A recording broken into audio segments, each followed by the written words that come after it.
Bismillahirrahmanirrahim. Assalamualaikum warahmatullahi wabarakatuh. Alhamdulillah nahmadu wa nasta'inu wa nastaghfiruh wa na'udzu billahi min syururi anfusina wa min sayyiati a'malina may yahdihillahu fala mudilla lahu wa may yudlil fala hadiya lahu. Asyhadu an la ilaha illallah wahdahu la syarika lahu wa asyhadu anna Muhammadan 'abduhu wa rasuluhu amma ba'd. Ayuhal ikhwah, para pendengar yang dimuliakan Allah, pada kesempatan kali ini kita akan membahas sebuah topik yang sangat mendalam dan tentunya penting di dalam kehidupan manusia, yaitu sisi gelap manusia. Ini adalah topik yang sering kali tidak ingin kita akui atau kita bicarakan, tetapi keberadaannya sangatlah mempengaruhi kehidupan kita, baik secara individu maupun di dalam interaksi sosial. Apa itu sisi gelap manusia?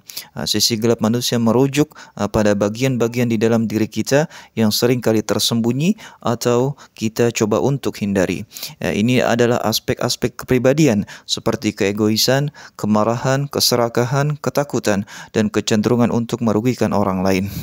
Sisi lain dapat terlihat di dalam tindakan kita yang impulsif, perilaku destruktif, atau bahkan di dalam pemikiran yang sering kali kita anggap sebagai pikiran buruk yang datang tanpa kita sadari. Seorang psikolog terkenal, Carl Jung, mengemukakan konsep shadow yang menggambarkan sisi gelap ini. Menurut Jung, the shadow is a part of ourselves that we do not want to recognize.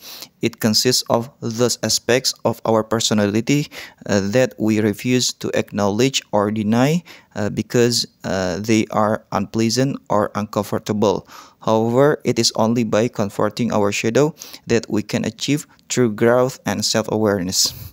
Sisi gelap adalah bagian dari diri kita yang tidak ingin kita akui. Itu terdiri dari aspek-aspek kepribadian kita yang kita tolak atau kita ingin hadapi karena mereka tidak menyenangkan dan tidak nyaman. Namun hanya dengan menghadapi sisi gelap kita, kita bisa mencapai pertumbuhan sejati dan kesadaran diri. Jung juga mengajarkan bahwa sisi gelap manusia adalah bagian yang tidak dapat dipisahkan dari diri kita. Namun seringkali kita coba menyembunyikan atau menghindarinya. Dengan menghadapi sisi gelap ini, kita dapat lebih memahami diri kita sendiri dan pada akhirnya mencapai pertumbuhan pribadi yang lebih baik tentunya. Lantas, apa sisi gelap di dalam konteks gangguan psikologis?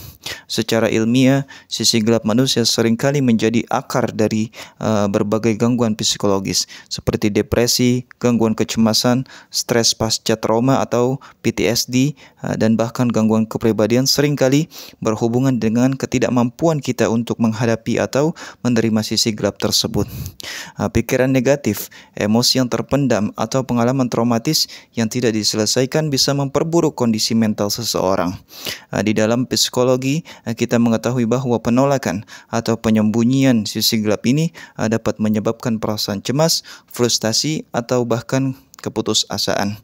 Ketika kita tidak mengakui atau menghadapi bagian dari diri kita yang gelap itu, maka kita akan terus mempengaruhi cara kita berpikir dan tata cara kita berperilaku. Lantas, bagaimana pandangan Islam terhadap sisi gelap manusia? Di dalam pandangan Islam, sisi gelap manusia ini juga diakui sebagai bagian dari fitrah kita sebagai makhluk yang diciptakan oleh Allah Subhanahu wa taala.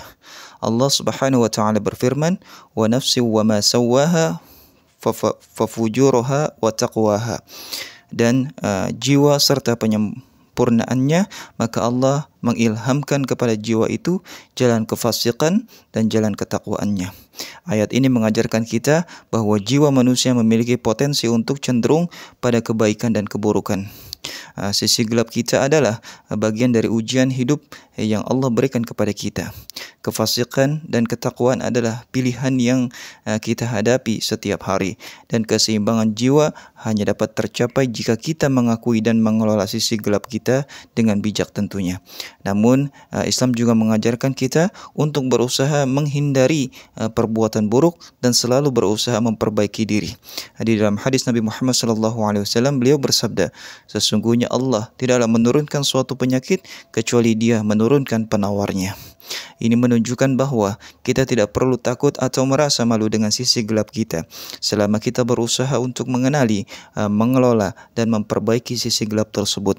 Allah Subhanahu wa taala memberikan kita jalan untuk penyembuhan dan pertumbuhan. Lantas, apa ucapan ulama tentang upaya memperbaiki diri. Para ulama juga banyak memberikan nasihat tentang bagaimana kita dapat memperbaiki diri kita, baik dari segi spiritual maupun mental. Imamul Ghazali contohnya pernah berkata, barang siapa yang ingin memperbaiki dirinya, hendaklah ia memperbaiki hatinya, karena hati adalah raja di dalam tubuh dan anggota tubuh adalah tentaranya. Jika hati kita baik, maka seluruh tubuh pun akan baik pula. Imamul Ghazali mengajarkan bahwa perbaikan diri dimulai di dalam hati. Jika hati seseorang bersih dan baik, maka seluruh tindakan dan perilakunya pun akan mencerminkan kebaikan. Ibnul Qayyim Al-Jauziyah juga mengingatkan kita, perbaiki dirimu dengan mengingat Allah, karena mengingat Allah adalah sumber kedamaian hati. Ibnul Qayyim mengajarkan kita bahwa salah satu cara memperbaiki diri yang paling penting adalah dengan mengingat Allah. Ini akan membawa ketenangan jiwa dan kemudahan kita di dalam menjalani kehidupan dengan lebih baik lagi. Selain itu, Imam Syafi'i juga menekankan pentingnya waktu di dalam proses perbaikan diri. Siapa yang ingin memperbaiki dirinya, maka hendaklah ia menjaga waktunya, karena waktu adalah bagian dari hidup yang tidak akan pernah kembali. Menggunakan waktu dengan bijaksana adalah salah satu upaya penting dalam memperbaiki diri kita. Sufyan Ats-Tsauri juga pernah berkata, perbaikan diri dimulai dengan mengenal diri sendiri, dan siapa yang tidak mengenal dirinya, maka dia tidak akan pernah mampu memperbaiki dirinya sendiri. Pengenalan diri adalah langkah awal di dalam perjalanan menuju perbaikan. Tanpa itu, kita sulit mengubah aspek-aspek negatif di dalam diri kita. Ali bin Abi Thalib juga mengingatkan kita tentang niat yang tulus. Siapa yang memperbaiki niatnya, maka akan diperbaiki pula amal perbuatannya. Niat yang baik menjadi kunci di dalam setiap usaha perbaikan diri. Menerima dan menghadapi sisi gelap untuk pertumbuhan pribadi. Ayyuhal ikhwah yang dimuliakan Allah, menerima sisi gelap kita bukan berarti kita harus berdiam diri di dalam perilaku negatif atau emosi destruktif. Sebaliknya, ini adalah langkah pertama untuk mengatasi gangguan psikologis yang muncul akibat penolakan terhadap bagian-bagian diri kita yang kelam. Psikolog mengajarkan bahwa dengan mengakui sisi gelap ini, kita dapat lebih memahami motivasi di balik perilaku kita dan memilih untuk bertindak dengan cara yang lebih sehat dan konstruktif. Dan menghadapi sisi gelap kita berarti kita harus berani untuk melihat keburukan dalam diri kita tanpa menghakimi, dan kemudian melakukan perubahan positif. Dalam Islam, kita diajarkan untuk selalu bertaubat dan memperbaiki diri. Allah Subhanahu wa taala berfirman, "Innallaha yaghfiru dzunuba jami'an." Sesungguhnya Allah akan mengampuni segala dosa apapun itu.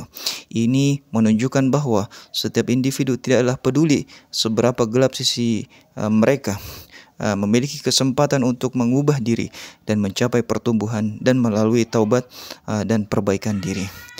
Ayyuhal ikhwah yang dimuliakan Allah, sisi gelap manusia adalah bagian dari fitrah kita sebagai makhluk yang diciptakan dengan potensi baik dan buruk.